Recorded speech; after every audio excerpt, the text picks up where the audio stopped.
Hi everyone, welcome to Migrant Echoes. We're joined by the lovely Dianne today. Dianne, thank you so much for coming. It's a special honour to us.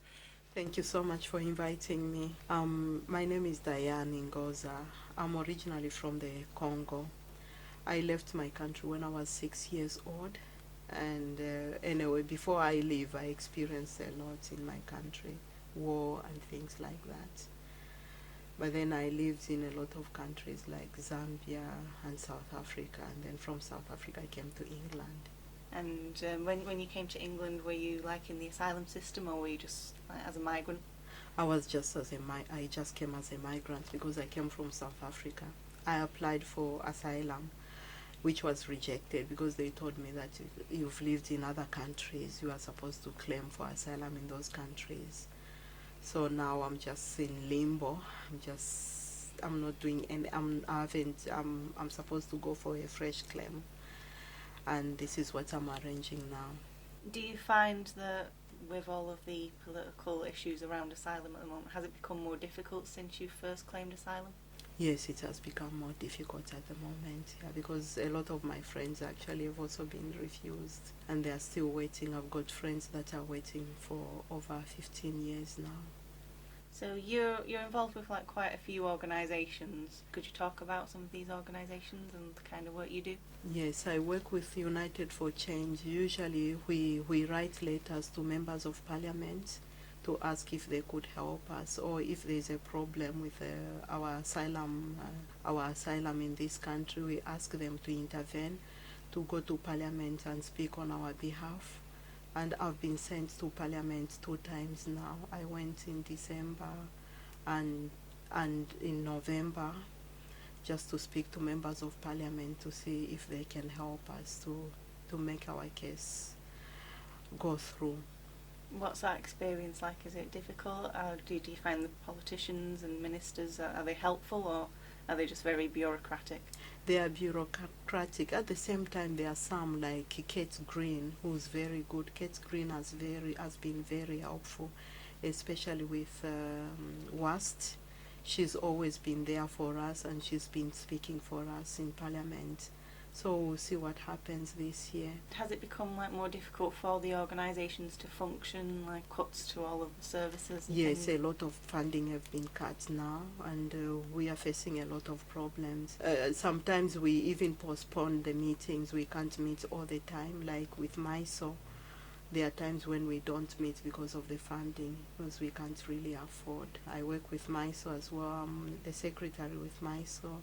I'm a manager for WAST, and I'm an advisor for Sanctuary. I'm an advisor for United for Change as well. Do you find all of these organisations, do they work well together? Is it good having all these different organisations in this way?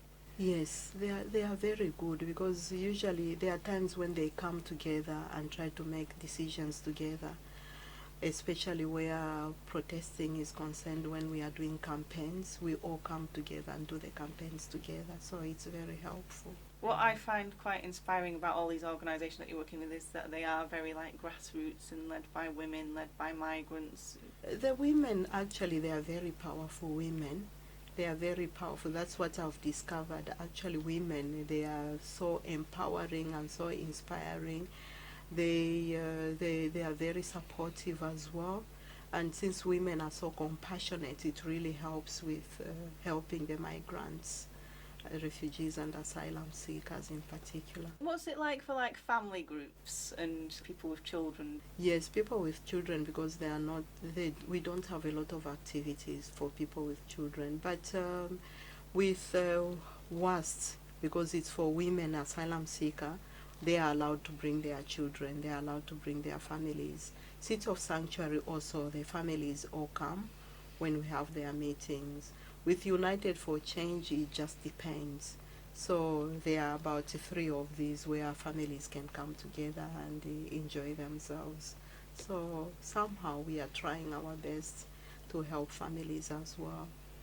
What kind of advice do you give to other migrants, people who are experiencing difficulties with their status, asylum seekers? What advice do you give to them?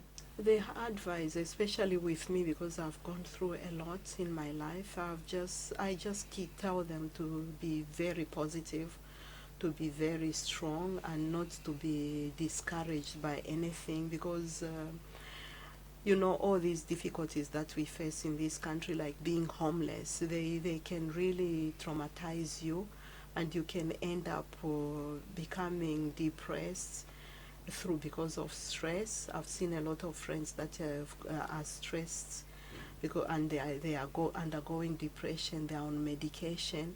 But with me, I've just told myself that I don't want to go there because I'm very positive. I always look on the bright side of life. I tell myself that anything, you know, no matter how bad things are, they'll always end. There'll always be an end to that. So I keep a positive attitude all the time. If you've been in the system for years and years, it can get very debilitating for people, especially like when you have family as well and they're going through that, and you can see them like getting worse and worse as the years go by. Like what about people who've been like, you know, nearly 20 years in the system? It's very difficult. I should admit that it's very difficult, but just for your own sake, you just have to keep your head up, because you can't let all these difficulties get to you, because they can destroy you.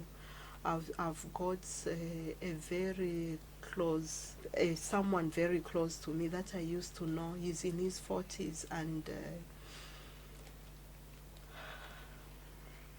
this person he has got dementia, high blood pressure. He has become blind. He's only in his 40s. So that's what I'm talking about. You just have to be strong, because these things can totally destroy your life. I've come across people that have committed suicide in this country, who've lost a lot of people that I used to know. They were highly qualified people from my country. They were doctors. They lost their lives just like that. For what? I think this is a side that, like, maybe the British public, they don't understand. It's almost like, you know, mental abuse in that way, I find. Yes, I call it modern slavery. This is modern slavery, because the British system, they pretend that this thing, it's nothing, but they are destroying people's lives, and they don't care. They don't care. That's why you have to be strong, and you have to keep on fighting. You shouldn't give in to their you know, mistreating you and things like that. You should just remain strong. You should keep on fighting. What do you say to like anyone, maybe they've got their status, maybe they've been here a while, maybe they are a British citizen, like what can they do for asylum seekers, for people in the system? What I can advise them is to join as many groups as they can, especially these organizations that we are in.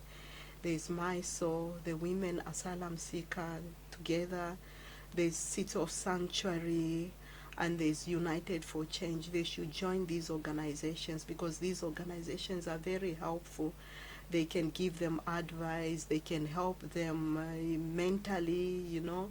There are a lot of activities that we do together just to motivate ourselves and to gain confidence. So these groups are very good. That's the advice I can give them.